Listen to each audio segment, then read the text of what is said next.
Otep à tous, bien-aimés frères et sœurs. Il y a des gens qui vont vous dire que Jeannette Kagame est contre la guerre de son mari en RDC.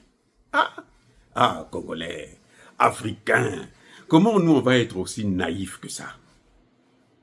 Vous savez les amis, les femmes que vous voyez là, nos sœurs là, elles sont plus dures que les hommes.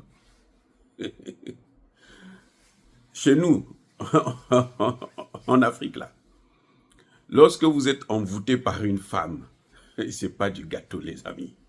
Ce n'est pas du gâteau. Vaut mieux être envoûté par un homme que d'être envoûté par une femme. Quand une femme veut te faire du mal, elle préfère mourir. Vous voyez, qui dirige la Côte d'Ivoire? C'est la femme de Ouattara. Qui dirige la Guinée? C'est la femme de Doumbouya. Les plus dures, là, ce sont elles. Ce sont elles plutôt, les femmes, là. Jeannette, la femme de Paul Kagame, ne peut pas être contre une guerre où il y a même son fils qui est impliqué. Il y a sa fille qui est impliquée. Sur les réseaux sociaux, là, sa fille, quand elle vante la guerre, le massacre des Congolais, le fils, c'est lui qui est là, qui organise maintenant la sécurité de son père, pour que son père puisse continuer à faire cette guerre. Et la femme, vous croyez qu'elle va faire quoi? Vous savez, quand Blaise Compaoré s'est marié avec sa femme, là, Chantal, on a demandé à Chantal, tu veux être toujours la seconde ou tu veux être la première dame? C'est elle qui a dit oui. Pour demander à son mari, maintenant il faut que tu sois le président. Et pour que tu sois le président, puisqu'il n'y a qu'un seul fauteuil là, neutralise celui qui est là. Je ne crois pas du tout. Elle est contre la guerre depuis combien d'années? En 2025. Après 30 ans. Des amis. Quand ils sont venus au pouvoir, là, quand on a massacré, il y a eu le génocide là, c'est son mari qui était à l'origine. D'abord entre eux là, au Rwanda. Les Tutsis ont massacré les Hutus ont massacré les Tutsis et les Hutus ont massacré les Trois, et ainsi de suite. Elle a dit quoi? Elle ne peut rien dire. Elle soutient son mari. Regardez tous les gens que vous avez là en Afrique, là, tous les leaders là. Leurs femmes sont même plus dures que eux, les hommes. La femme de Paul Kagame est pour cette guerre. Ne vous leurrez pas. Tel mari, telle femme. La femme est même pire que le mari.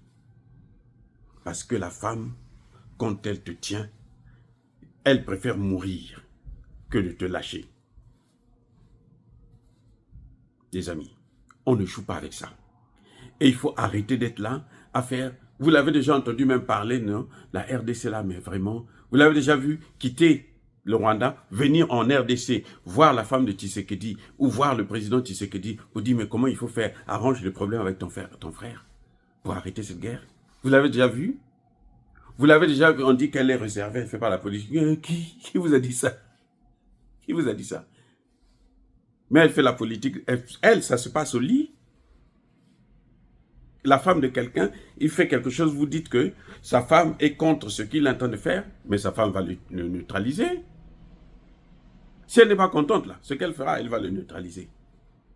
Et elle en a tous les moyens. Donc, quand vous voyez comme ça, c'est que lui et la femme, là, ils sont sur la même longueur d'onde. On ne peut, c'est-à-dire que ceux qui se ressemblent s'assemblent. Si vous n'avez pas la même vision des choses, vous ne pouvez pas rester ensemble. Son mari a fait la guerre.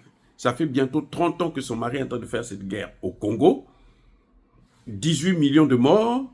Et vous me dites que c'est maintenant qu'elle va se réveiller pour dire, oh non, écoutez, demandez-lui d'abord combien de personnes son mari a tué, vous allez voir. Non, moi je ne crois pas à des bêtises comme ça. Ne venez pas raconter ça chez moi. Quand vous venez dans mon inbox là, c'est pas pour me raconter des salades comme ça là. S'il y a des Congolais qui y croient, il y a des Africains qui croient à ça, bon ça c'est tant pis pour eux. Ou des propagandistes. Les propagandistes, c'est normal, c'est leur travail. Mais les gens qui ont la tête sur les épaules, là, si vous croyez à ça, c'est que vous avez un problème. Et ça, avec moi, ça ne peut pas passer. Les amis, soyez bénis, abondamment bénis par le Dieu des Kémites et par nos ancêtres angélisés. Mais que tous ceux qui persécutent le continent africain le pillent et le déstabilisent. Qu'ils soient noirs, blancs, chinois, arabes, juifs, indiens ou qui qu'ils soient punis, maudits, foudroyés, neutralisés, écrasés, effacés par le Dieu des Kémites et par nos ancêtres angélisés. Vive l'Afrique éternelle, j'ai dit et j'assume.